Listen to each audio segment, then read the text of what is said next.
قصة رامي وريهام، قصة حب وتضحية في الجامعة.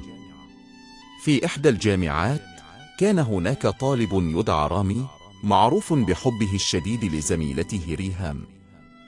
كان رامي وريهام يدرسان معا دائما، ولكن في يوم الامتحان النهائي لاحظ رامي أن ريهام تبدو قلقة ومتوترة.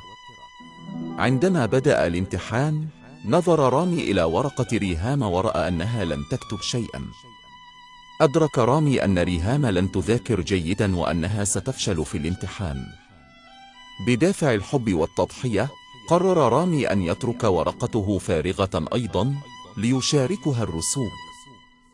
بعد انتهاء الامتحان تفاجأ رامي عندما علم أن الدكتور الذي يصحح الأوراق كان يحب ريهام سرا.